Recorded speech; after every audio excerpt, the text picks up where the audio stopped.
I did not flinch. I did not speak. I set my coffee cup down on the polished mahogany of the witness stand and watched the faint, desperate tremor in his index finger as he pointed at me across the courtroom. The room smelled of stale paper and cleaning solvent, but all I could hear was the echo of his voice, the words still hanging in the air like a physical weight. You owe us this, or we'll seize your practice. The bailiff shifted his weight. The court reporter's fingers paused over her machine. I let the silence stretch exactly 2 seconds longer than was comfortable. Then I turned my gaze to the judge with the calm, steady expression I had learned in 12 years of telling patients the worst news of their lives. I am Dr. Alina Cross. In 5 years, I grew a single examination room in a strip mall into Cross Family Medical, PC, a 4-location practice generating $4.2 million in annual revenue. I had built that business from nothing, with no investors, no family loans, and no one holding my hand. And now the man who called himself my father was trying to take it from me. He stood at the plaintiff's table in a suit that did not quite fit, his jaw tight, his eyes locked on mine with the same cold entitlement I had seen 1,000 times when he told me I was not really his daughter. Walter Hawthorne, adoptive father, architect of this little ambush. I did not cry.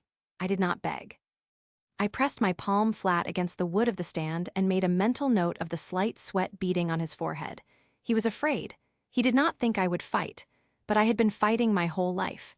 If you are listening from Ohio, tell me what city you are from. Cleveland, Columbus, Cincinnati.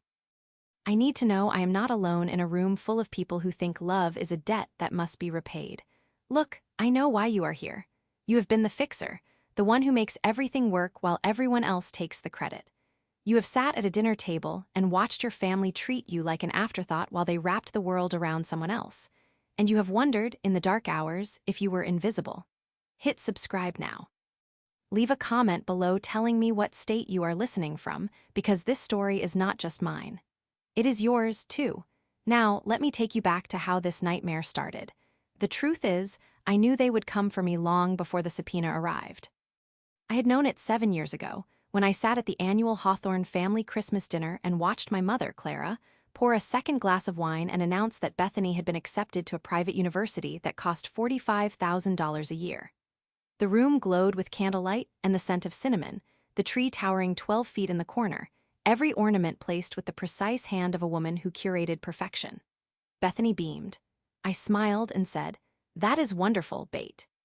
What I did not say was that I had just signed the papers to refinance my parents' mortgage, a note I had taken out secretly when they faced foreclosure the previous spring. I never told them I was the lender. I set up a trust through a small bank, paid off their delinquent balance, and restructured the payments at a rate they could afford. They thought the bank had been merciful. They never asked why. That was my role, the invisible fixer. The one who solved problems without being thanked, without being seen. I had been doing it since I was 16 years old, when I worked double shifts at a diner to pay for my own school clothes while Bethany wore designer labels that Clara charged to a credit card she never intended to pay off. But at that Christmas dinner, I noticed something. Clara did not look at me. Not once. She looked at Walter, at Bethany, at the crystal glass in her hand, but never at me. And when I mentioned that my practice had just opened a second location in Parma, she waved her hand and said, "That is wonderful, dear," in the same flat tone she used to dismiss a telemarketer. There is no wound like being at the table and knowing you are not on the menu. I cataloged that night. I had learned early to store every insult, every slight, every moment where I was treated as a resource rather than a person. I kept them in a mental ledger, not for revenge, but for clarity. Clarity protects you from the lie that they will change. The second fracture came 3 years later. Bethany announced her engagement to a man named Drew, a regional sales manager with an expensive taste in cars and a comfortable belief that the world would always provide. Clara threw a party at the country club, and I attended in a simple navy wool blazer I had bought secondhand, paired with a silk shell and a pair of leather loafers that I had resoled 3 times. I could afford better. I chose not to. Bethany wore a white dress that cost more than my first car. Her ring caught the light with every gesture, and she made sure to gesture often. "Alina, you should get something nicer," she said, holding her champagne flute at an angle that made the diamond flash. "You work so hard, treat yourself for once." I smiled. "I treat myself by not having debt." She laughed. "Oh, you are so practical. That is why you are so successful. But remember, success is not just money, it is also having people who love you. I did not argue. I had learned that arguing with Bethany was like arguing with a mirror. She reflected only what she wanted to see. That night, I stood on the balcony of the club, overlooking the golf course, and I felt the cold air settle against my skin. I pulled out my phone and called my attorney, Catherine Hollies. Catherine was a trust and estate lawyer with a mind like a scalpel and a voice that never rose above a calm murmur.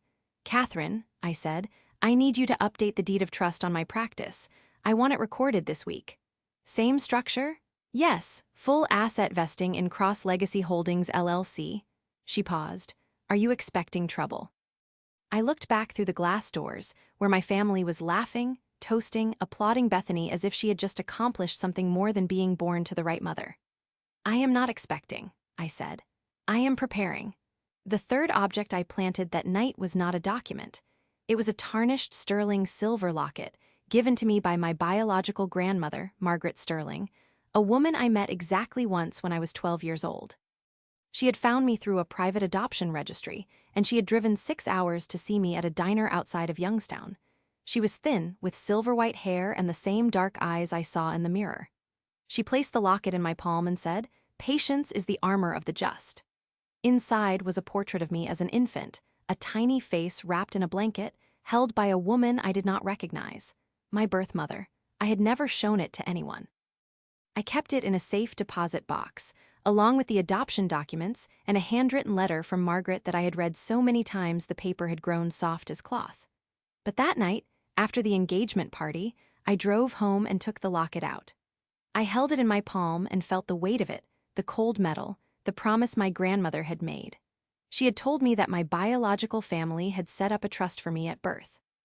A small, irrevocable trust that would be released to me on my 30th birthday, provided I could prove I had been legally adopted and that I had never been legally disowned. She had smiled with thin lips and said, "They wanted you to have a foundation that no one could take from you." I did not know the full details then, but I knew that Margaret Sterling was the only person in my life who had ever told me the truth. The smoking gun arrived on a Tuesday afternoon at 3:47 in the afternoon, while I was in an examination room with a patient who had just been diagnosed with hypertension. I had just written a prescription and was explaining the side effects when my office manager, a woman named Diane, knocked on the door and held up the office phone. "I am sorry, Dr. Cross, but there is a voicemail that was left for you on the main line. It sounds urgent." I excused myself, stepped into the hallway, and pressed the phone to my ear. The first voice was my father's. "Yeah, this is Walter Hawthorne. I need to speak with the loan officer who handled the Cross Medical refinance. It was a joint account, and I have the paperwork here. I just need to make sure the signatures match, because I am going to need to access that collateral for a personal loan. My daughter's wedding is coming up, and we are a little short." There was a pause. A second voice, smoother, a bank officer I had met once. "Mr. Hawthorne, we have the original signature on file. I can pull it up now." "Good, just make sure it looks like hers. We both know she would not agree to this if we asked." I stood in the hallway, the phone pressed to my ear, the hum of the fluorescent lights filling the silence. My patient was waiting. My schedule was full. And yet I stood there for a full 30 seconds, letting the words settle into my bones like cold water. I did not cry. I did not slam the phone. I hung up, walked back into the examination room, and finished the appointment with the same steady voice I always used. After the patient left, I sat down at my desk, opened my password manager, and began to document everything. I scrolled through my bank statements, my loan documents, my recorded deed of trust. I found the entry, filed on June 3, 2018, with the Cuyahoga County Recorder's Office, document number 218-0603-001234. I had filed that deed of trust 2 years before Bethany got engaged. It vested all assets of Cross Family Medical, PC, in Cross Legacy Holdings, LLC, an entity owned entirely by the Sterling Trust, the trust my biological family had set up for me at birth. I had never told anyone. Not my parents, not Bethany, not even Catherine Hollies knew the full chain. I had kept it compartmentalized, like a surgeon separating healthy tissue from infected. My adoptive parents believed they were suing me for the practice. They did not know that I had never owned it. They did not know that the practice already belonged to a family they had never met. I closed the laptop and looked at the clock, 3:57 in the afternoon. I had 1 hour before my last appointment. I picked up the phone and called Catherine. I need to file a motion to dismiss, I said. On what grounds? Because the plaintiff has no standing. The assets they are trying to claim were never mine to give. There was a long pause. Then Catherine said, How long have you known? I looked at the locket on my desk. The tarnished silver caught the light. Long enough, I said. That was the moment I stopped being their daughter. I had been building a wall for years, and now I knew exactly which stone to pull loose. The elevator doors opened onto the 4th floor of the Franklin County Courthouse, and I stepped into a hallway that smelled of old wood, floor wax, and the faint sourness of anxiety. The marble floor reflected the fluorescent lights in long, pale streaks. I walked slowly, my heels making a measured sound, 1 step per breath. I had worn a tailored charcoal blazer over a cream silk blouse, no jewelry except the silver locket tucked beneath the fabric, against my skin. My stethoscope was looped around my neck inside the collar, hidden but present, a quiet reminder of who I was when I was not here. Courtroom 3A was at the end of the hall. The door was open. I could hear voices inside, low and confident, the sound of people who believed they had already won. I paused at the threshold and took a long, slow look. The room was wood-paneled, with a raised judge's bench at the far end, a flag on either side, and a clock on the wall that read 8:37 in the morning. The gallery was half full. I recognized faces from the family, distant cousins, and aunts I saw once a year, if that. They had all come to watch. At the plaintiff's table sat my father, Walter Hawthorne, in a navy suit that strained at the shoulders, his silver hair slicked back, a sheen of something like anticipation on his face. Beside him sat Clara, dressed in a cream-colored jacket and skirt set, pearls at her throat, her hands folded perfectly on the table. She looked like a woman who had just finished a charity lunch, not a woman about to sue her daughter for $600,000. Bethany sat behind them in the front row of the gallery, next to Drew. She wore a floral dress and a soft pink cardigan, and she was smiling, not a nervous smile, a satisfied smile. I read the room the way I read an operating theater before a difficult procedure. I noted the bailiff, a heavy-set man with a bored expression, leaning against the wall, the court reporter, a thin woman in glasses, already at her machine, the empty jury box, the judge's chamber's door, still closed. And I noted my family's performed unity. They sat close together, arms almost touching, a united front. They did not look at me. They did not need to. They had rehearsed this moment. I walked down the center aisle, past the gallery, and took my seat at the defense table. Catherine Hollies was already there, a single legal pad in front of her, a black pen in her hand. She looked up at me and gave the smallest nod. Ready? She said. I have been ready for 7 years, I said. She opened her mouth to respond, but the door to the judge's chambers opened, and a clerk stepped out. All rise, the Honorable Judge Morrison presiding. The room stood. I stood. The judge entered, a woman in her 60s with gray hair cropped short, sharp eyes behind wire-framed glasses. She took her seat and adjusted her robe. Be seated. This is case number 1234 Hawthorne v. Cross. Counsel, please state your appearances. Catherine stood. Catherine Hollies of Hollies and Strickland for the defendant Alina Cross. The plaintiff's attorney stood. He was a man I recognized, a local litigator named Paul Ackerman, balding, with a voice that carried the practiced warmth of a salesman. Paul Ackerman for the plaintiffs, Walter and Clara Hawthorne. Judge Morrison looked at the clock. Very well, Mr. Ackerman, you're opening. Ackerman walked to the center of the room and turned to face the gallery, as if he were addressing a jury that did not exist. Your Honor, this case is about a family that gave everything to a child who was not their own but whom they loved as if she were. He paused, letting the words settle. And that child, now a successful physician, has refused to honor the debts she owes. She has denied her family the support they need in their time of crisis. She has hidden assets. She has acted not as a daughter but as a stranger. I watched his hands. He gestured with open palms, the gesture of honesty. But his left thumb tapped against his thigh, a small nervous tremor. Your Honor, the plaintiff seeks $600,000, representing their fair share of the income from the medical practice that Alina Cross built using resources the family provided. They seek recognition that the family's contributions, financial and emotional, created the foundation of her success, and they seek a court order to preserve those assets until the matter is resolved. He finished and sat down. Clara was smiling. Walter's jaw was set hard. Judge Morrison turned to Catherine. Ms. Hollies. Opening, Catherine rose slowly. She did not move to the center of the room. She stood at the table, her hands at her sides. Your Honor, the defense will show that the plaintiffs have no legal standing to make any claim on the assets of Cross Family Medical, PC. They will show that the defendant built her practice through her own work, her own capital, and her own credit. And they will show that the plaintiff's allegations are not merely false, but are a transparent attempt to extort money from a woman they have never supported. She sat down. It was brief, surgical, perfect. Judge Morrison nodded. Call your first witness, Mr. Ackerman. Ackerman called Walter Hawthorne. Walter walked to the stand, raised his hand, swore the oath. He sat down and arranged himself, chest out, chin up, the picture of a wronged father. Ackerman led him through the story. How they adopted me at 3 months old. How they gave me a home, food, clothing, love. How I had been a quiet, difficult child, always reading, always distant. How they sacrificed for me. I listened. I catalogued every word. Dr. Cross is a brilliant woman, Walter said, looking at me for the first time. She built a wonderful practice, but she forgot where she came from. She forgot that family is everything. Ackerman nodded. And what do you believe you are owed? Walter leaned forward. We are owed repayment for the years we gave her. We are owed a share of the business she built while living under our roof.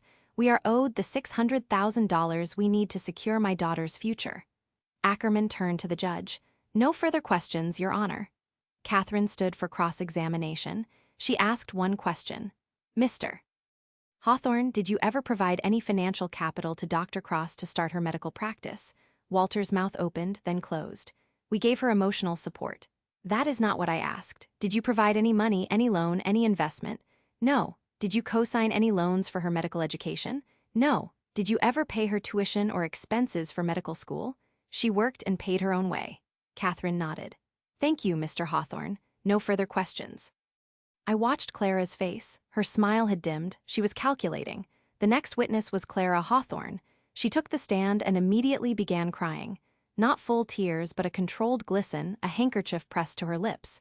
It is so hard, she said, to see a child you raised turn her back on you.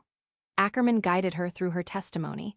She described my ingratitude, my coldness, my refusal to help when they needed me. She described Bethany's wedding, the joy of the family, the dream they wanted to fulfill. We just wanted a beautiful wedding for our daughter, Clara said. And Alina had the money, she has so much money, she could have helped, but she said no. The judge looked at me. I felt the weight of her gaze. I did not look away. Catherine cross-examined. Mrs. Hawthorne, did you ever ask Dr. Cross for help before this lawsuit?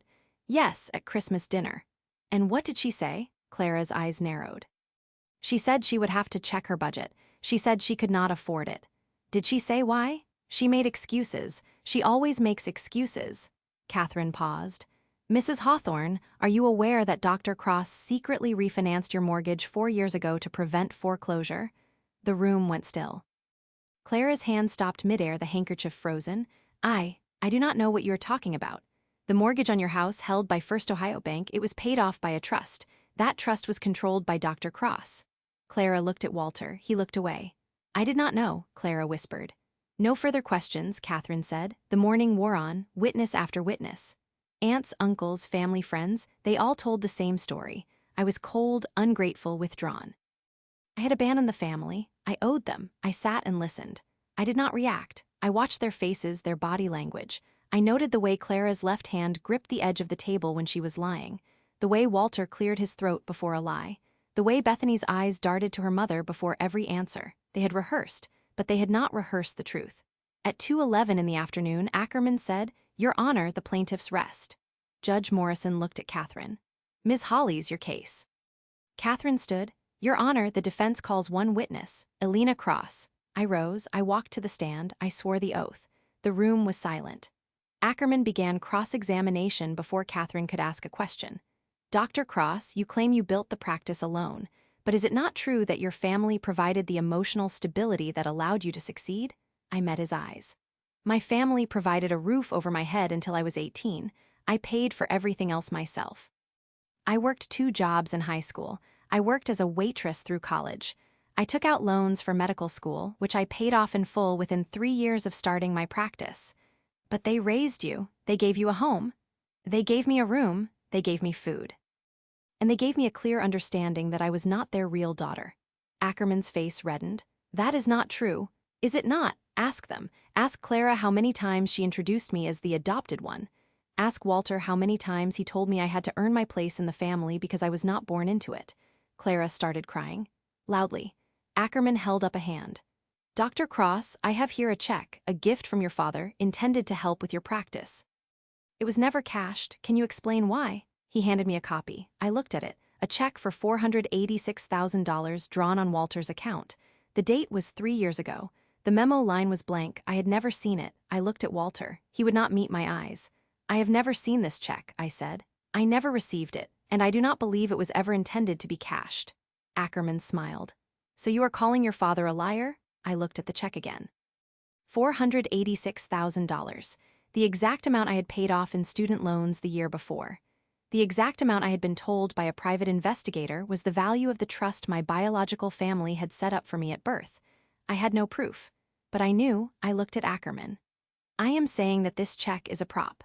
A prop to make me look ungrateful, but it was never real, just like their love was never real. It was conditional, it was transactional. I was an investment and they want a return. Judge Morrison banged her gavel. Ms. Hollies, control your witness. Catherine stood. Your Honor, I move to strike the last comment. Dr. Cross, please confine yourself to the question. I nodded. Yes, Your Honor. But the damage was done. The accusation hung in the air. Then Ackerman played his final card. Dr. Cross, is it true that you have refused to produce the financial records of Cross Family Medical for the years prior to 2019? I said nothing. Catherine stood. Your Honor, the records are protected by confidentiality agreements, but we are prepared to produce them under seal. Ackerman smiled. Then we will see, won't we? He turned to the bench. Your Honor, the plaintiffs believe that Dr. Cross has hidden assets, that she has placed her practice beyond the reach of her family. We have evidence that she created a shell company, Cross Legacy Holdings, to shield her wealth. This is a fraudulent transfer. The judge looked at me. Dr. Cross, is this true? I took a breath. I looked at Clara, at Walter, at Bethany. They were all watching me, their faces hungry. Yes, Your Honor, I said. I formed Cross Legacy Holdings. It holds the title to my practice, but it is not a shell company. It is a trust, an irrevocable trust. Ackerman laughed. A trust for whom? Let me guess, for you? No, I said. It is the Sterling Trust, named after my biological family. They set it up at my birth. I did not control it. I never did. The room went silent. Clara's face went still. Walter's mouth opened, then closed. Ackerman looked at his notes. That is impossible. There is no record of any Sterling Trust. I turned to the judge. Your Honor, the trust documents are filed with the court. I submitted them this morning under seal. Document number 218-06-03-001234, recorded with the Cuyahoga County Recorder's Office. The trust holds all assets of Cross Family Medical, P.C., through Cross Legacy Holdings. I was the beneficiary, never the trustee. The assets were never mine to give. Walter stood up. That is a lie. She forged those documents. Judge Morrison banged the gavel. Mr. Hawthorne, sit down. But Walter did not sit. He pointed at me, his finger trembling, his voice rising. You owe us this, Alina. You owe us, or we will seize your practice. We will take everything. You think you can hide behind a trust? You cannot. You are our daughter. You owe us. The room was chaos. Clara was crying. Bethany was shouting. The bailiff stepped forward. I sat in the witness box and did not move. I watched him, and I thought, you have no idea what I am about to do. The judge called a recess. I walked out of the courtroom and into the hallway alone. I leaned against the wall and let my eyes close. I counted my breaths. 1, 2, 3. Then I went to the restroom, washed my hands, and looked at myself in the mirror. The locket was cold against my chest. I took out my phone and called Arthur Vance. Arthur was my mother's father, a retired accountant who lived in a small house in the suburbs. The family thought he was senile, forgetful, a harmless old man. They had no idea that he had been keeping the original trust documents for me for over a decade. He had found them in Clara's papers after a move and had never told her. Arthur, I said when he answered. Alina, I saw it on the news. Is it over? Not yet. I need you to bring the documents, the originals. The ones you found in Clara's safe deposit box. I need them before the hearing resumes. He paused. They will try to destroy them. They will try, but they cannot destroy a recorded deed, and they cannot destroy the trust. The Sterling Trust was irrevocable. It was set up by my biological family before I was adopted. The Hawthorne name was never on it, Arthur sighed. I will be there in 30 minutes. Thank you, I hung up. I stood in the empty hallway, the fluorescent lights humming above me. I thought of Margaret Sterling, the way she had held my hand in the diner and said, "Patience is the armor of the just." I had been patient for 20 years. Now I was done.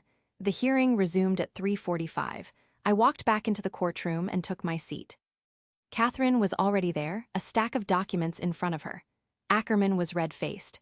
"Your Honor, we move for a mistrial. The defendant has introduced evidence that was not disclosed in discovery." Judge Morrison ignored him. She looked at me. "Dr. Cross, are you prepared to present the full documentation of this trust?"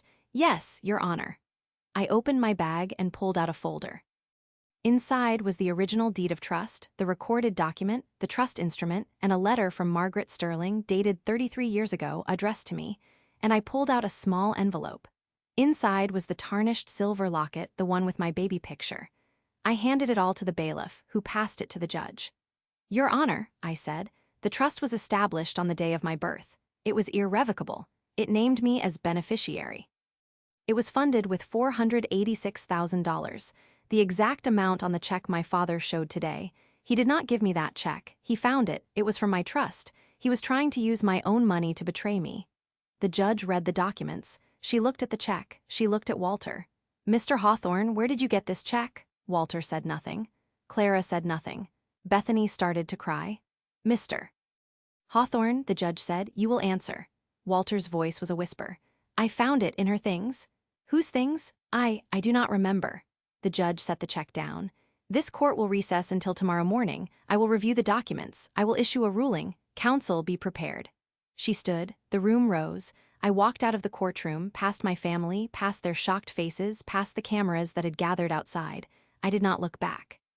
In the elevator, I leaned against the wall and let out a breath I had been holding for hours. Catherine said, "That went better than I expected." "The check," I said. "It was from the trust. He must have found it when he went through my things. He thought he could use it to prove I owed him. He did not know it was my money." "They are not smart people, Alina." "No," I said, "but they are determined, and they will not stop." I looked at my phone. Arthur had sent a message, "Documents delivered to the court. Safe," I smiled. "Where to now?" Catherine asked. "Home," I said. "I need to sleep. Tomorrow I watch them fall." But as the elevator doors opened into the lobby, I saw them, standing together near the main entrance. Walter, Clara, Bethany, they were not crying. They were not angry. They were smiling. Bethany was holding her phone, her face lit up. "We did it, Mom. We actually did it. Tomorrow, the judge will see." "She is going to lose everything," Clara nodded. "She thinks she won. She has no idea." Walter put his arm around Bethany. "We have the real trust documents, the ones that give us control. Arthur never knew. He gave us the wrong ones, the ones we filed first." I stopped walking. I heard their words, their casual confidence, and I knew. They had been playing a longer game than I realized. They had been playing since before I was born, and they thought they had just won. I stood in the courthouse lobby and did not move. They walked past me, all three of them, their smiles bright, their voices light, their confidence so absolute that they did not even see me standing 12 feet away. Bethany was talking about the catering deposit. Clara was laughing. Walter was nodding, his arm around his daughter, the picture of a satisfied patriarch. They passed through the revolving doors and into the evening air, and I watched them go. Then I turned and walked to the parking garage, my heels echo on the concrete, my hand steady as I pressed the key fob. I sat in my car for a long moment. The dashboard clock read 4:22 in the afternoon. I did not start the engine. I sat and let the silence settle around me, and I began to think. They had the real trust documents. That was what they had said. The ones that give them control. Arthur gave them the wrong ones. I pulled out my phone and called Arthur Vance. He answered on the first ring. "Elena, the documents were filed. I saw the clerk stamp them. They are safe."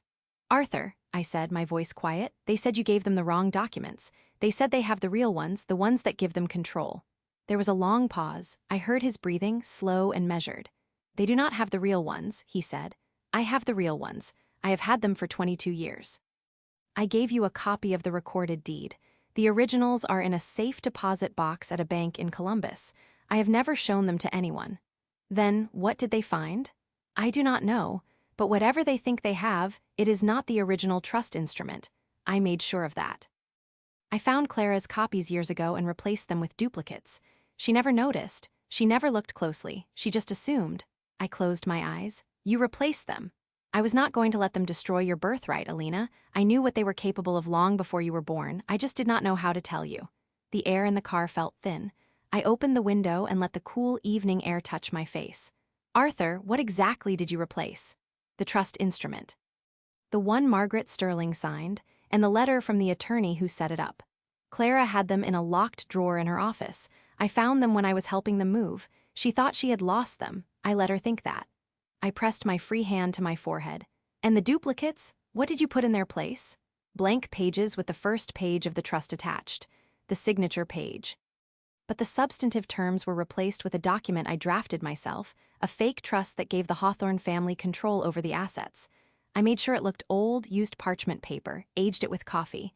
They have never had it verified by a forensic examiner. They believe it is real because they want to believe it. I started the engine. Where are you now? At home. I have the originals here. Do you want me to bring them to your office? No, I will come to you. Do not leave the house. Do not talk to anyone. I understand. I hung up and drove. Arthur lived in a small bungalow in Berea, a suburb southwest of Cleveland. The house was neat and unassuming, with a well-kept lawn and a single oak tree in the front yard. He was waiting at the door when I pulled into the driveway, a thin man in his late 70s, with white hair and glasses that magnified his eyes. He let me in without a word. The house smelled of stale coffee and old books. He led me to the dining room where a single manila envelope lay on the table unsealed. "Read it," he said. I pulled out the documents. The paper was yellowed, the ink faded. The first page read, Irrevocable Trust of Alina Margaret Cross, dated February 14, 1991. The date of my birth, I read the terms. The trust was funded with $486,000, placed in a managed account at a trust company. The trustee was a law firm in Columbus, one that had since dissolved. The beneficiary was me, upon my 30th birthday, provided I could prove I had been legally adopted and had never been disowned by my adoptive family. If I was disowned, the trust would revert to the biological family. If I died without issue, the trust would go to the Sterling Foundation. The trust was irrevocable. It could not be amended, it could not be terminated, and it held, through a series of LLCs, the title to my medical practice. I had transferred the practice into the trust 5 years ago, not knowing I was already the beneficiary of a trust that held the ownership structure. It had been a perfect legal cascade, designed before I was born. But there was more. I turned the page and found a codicil, dated 10 years after the original trust. It was signed by Margaret Sterling, handwritten, witnessed by 2 people.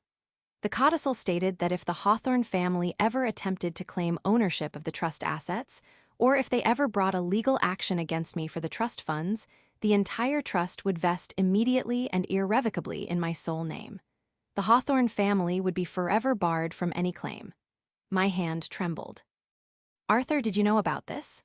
Your grandmother told me before she died. She said, they will try to take it. When they do, let them. It will be the last thing they ever try. I looked at the paper. The ink was real. The signatures were real. They are going to present their fake trust tomorrow, I said. They think it gives them control. They are going to walk into that courtroom and demand that the judge enforce it. Arthur nodded. And when they do, you show them this, the original with the codicil. I sat down, the chair creaked. Arthur, why did you never tell me? He sat across from me, his hands folded on the table. Because you were not ready, and because I was afraid. If they knew you had the real trust, they would have destroyed it. They would have done anything to keep you from knowing the truth. I had to wait until the moment they showed their hand. Tonight, I said. They showed it tonight. Yes, I looked at the documents.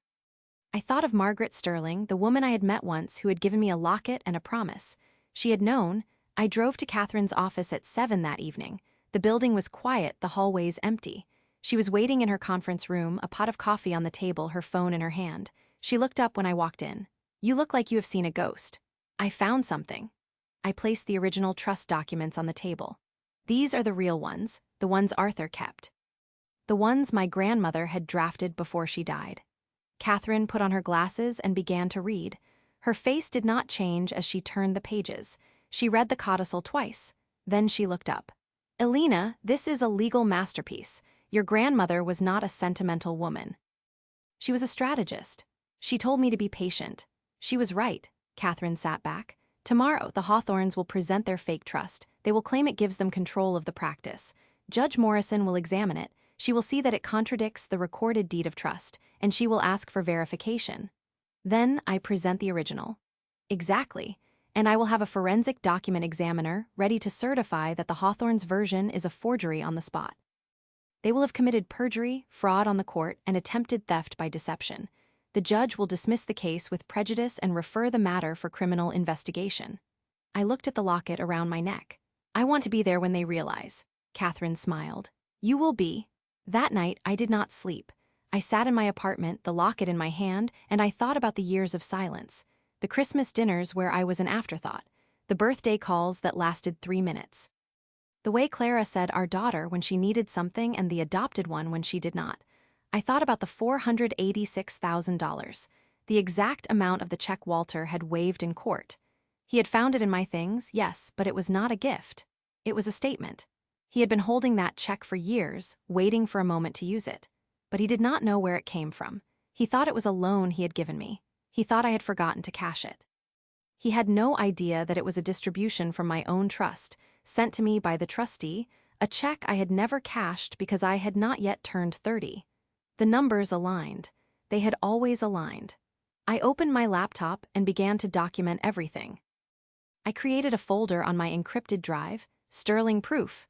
I scanned every page of the trust. I took photographs of the locket and the baby picture. I downloaded the recorded deed from the county database. I was building a fortress of paper. At 2 in the morning, I called Arthur. He answered on the first ring.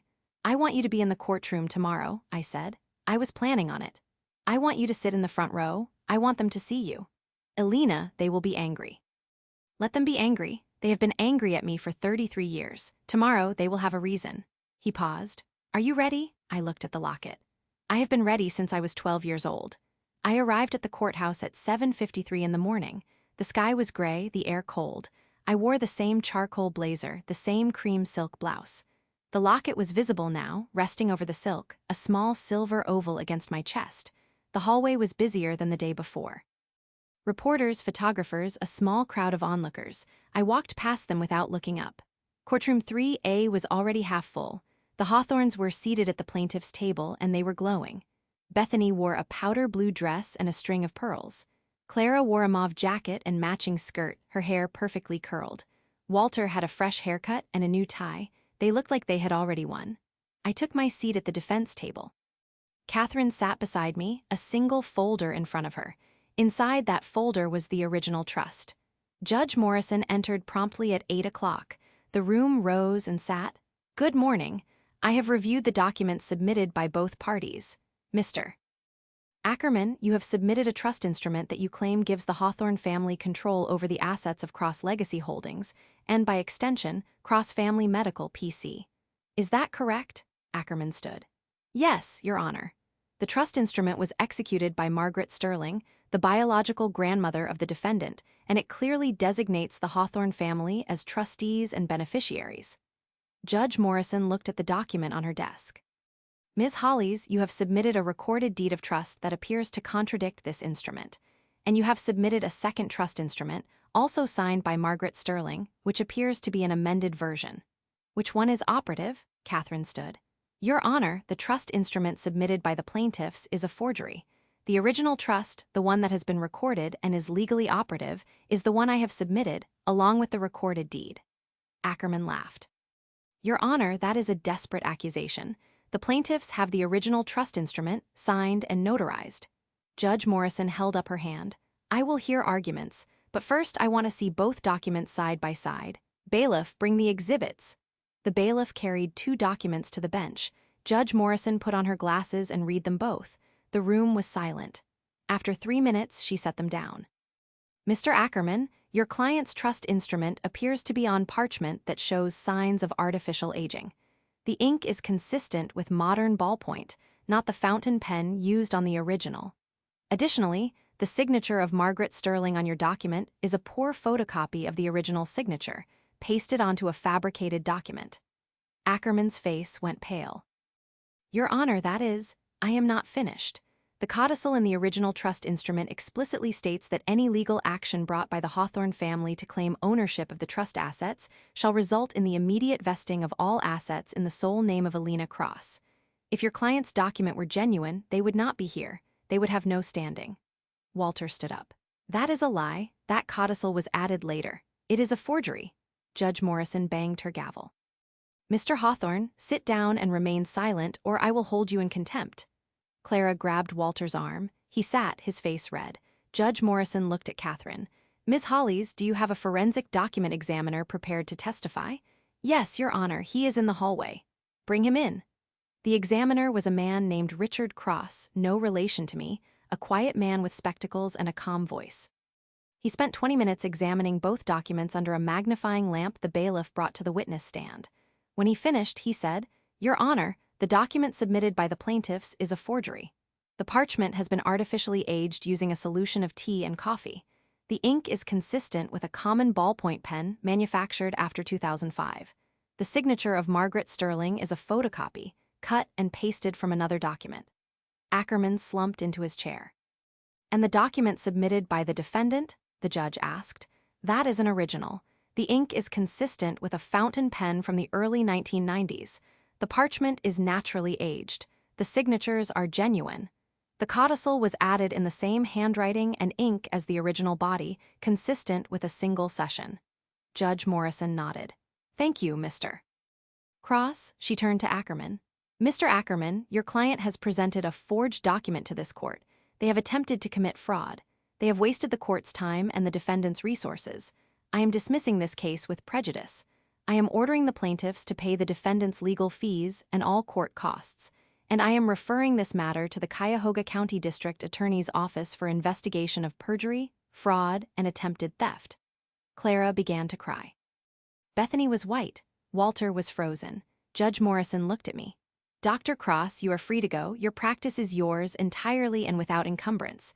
And based on the codicil in the original trust, you now hold full ownership of all assets previously held in the trust. Congratulations.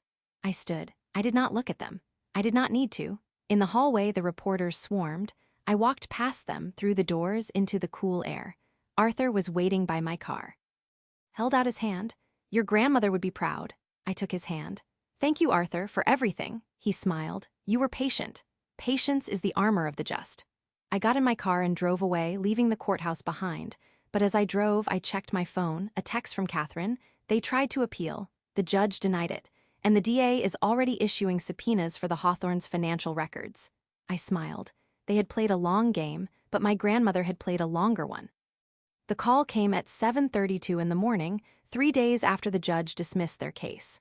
I was standing in my kitchen, coffee in hand, the locket cold against my chest, when my phone buzzed with a number I did not recognize. I answered. Dr. Cross? Elena, this is Detective Marlene Santos from the Cuyahoga County District Attorney's Office. I am sorry to call you so early, but we have an urgent situation. The Hawthornes have called a press conference. They are claiming they have new evidence that you coerced Arthur Vance into fabricating the trust documents. They are scheduled to speak at the county courthouse steps in 2 hours. I wanted to warn you. I set my coffee down. Thank you, Detective. I will be there. You do not have to come. We can handle it. I know, but I want to see them. I hung up and stood in the silence of my kitchen. The morning light filtered through the blinds, casting long shadows across the floor. I thought about Margaret Sterling, about the locket, about the patience she had taught me. I dressed carefully. A navy blazer, white blouse, no jewelry except the locket. I looped my stethoscope around my neck, not hidden this time, but visible, a statement. I drove to the courthouse and parked 2 blocks away. The steps were already crowded. Reporters with cameras, microphones, notepads, a small crowd of onlookers, and at the top of the steps, standing behind a podium, the Hawthorne family. Walter stood at the microphone, his face red, his voice trembling with manufactured outrage. Clara stood to his right, a handkerchief pressed to her lips. Bethany stood to his left, wearing a black dress, her eyes hollow. They looked like mourners at a funeral. Their own.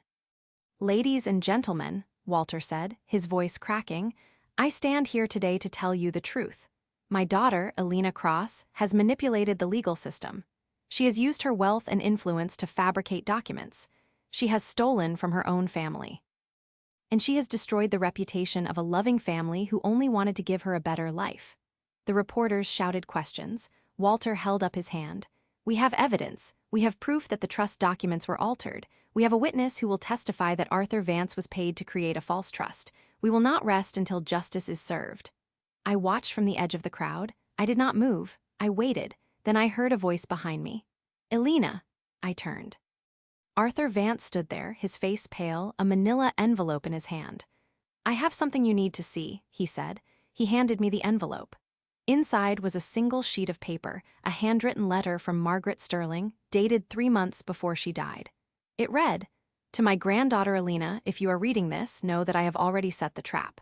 The codicil was always the key, but there is one more thing. I recorded a conversation with Clara Hawthorne years ago where she admitted she would do anything to get her hands on your trust. That recording is in the safe deposit box with the original trust. Use it if they ever try to lie publicly." I looked at Arthur. "You had this? I found it this morning. I had forgotten. I am sorry, Elena." I looked at the letter, then at the podium where Walter was still speaking, his voice rising. I walked forward, through the crowd, past the reporters, up the steps. They saw me coming. Walter stopped mid-sentence. Clara's hand went still. Bethany's mouth opened. I stepped to the podium. I did not push Walter. I simply stood beside him, my hand on the microphone. "Excuse me," I said. "I have something to say." The reporters went silent. Cameras turned. Walter backed away, his face uncertain. "Mr. Hawthorne has claimed that I fabricated evidence. That I paid Arthur Vance to create a false trust. That I stole from my family." I paused. "I have in my hand a letter from Margaret Sterling, my biological grandmother. She wrote it 3 months before she died. In it, she tells me that she recorded a conversation with Clara Hawthorne, years ago, where Clara admitted she would do anything to get her hands on my trust." Clara's face went white. "That recording is in a safe deposit box. I have a copy with me now." I pulled a small digital recorder from my pocket. "I am going to play it for the public, for the press, for all of you." I pressed play. Clara's voice filled the air, tinny but clear. "Margaret, you have to understand, that money is rightfully ours. We raised that girl, we gave her everything, and she does not even appreciate it. If she ever finds out about the trust, she will take it and leave us with nothing. We cannot let that happen. We have to find a way to control it." Margaret's voice older, quieter. "You would steal from your own daughter? She is not our real daughter. She is adopted. She is not blood. The trust should have gone to us. We are the ones who did the work." The recording continued. Clara described a plan to forge documents to manipulate the trustee to take control of the trust before I turned 30. She laughed. She called it insurance. The recording stopped. The silence was absolute. I looked at Clara. She was shaking. Her hands trembled. Her lips moved, but no sound came out. Walter turned to her. His face was a mask of horror. "You knew? You planned this all along?" Clara shook her head. "No, Walter, you told me it was her fault. You told me she was the one lying. You told me," his voice broke. "You used me." Bethany stepped back. Her face was pale. "Mom." "What is he talking about?" Clara said nothing. I turned to the reporters. "The recording has been authenticated by the Cleveland Police Department's forensic unit. It is admissible in court. And it proves that Clara Hawthorne conspired to defraud me of my inheritance years before I even knew it existed." I looked at Walter. He was crying. His shoulders shook. "You owe me an apology," I said, my voice low. He nodded, his eyes closed.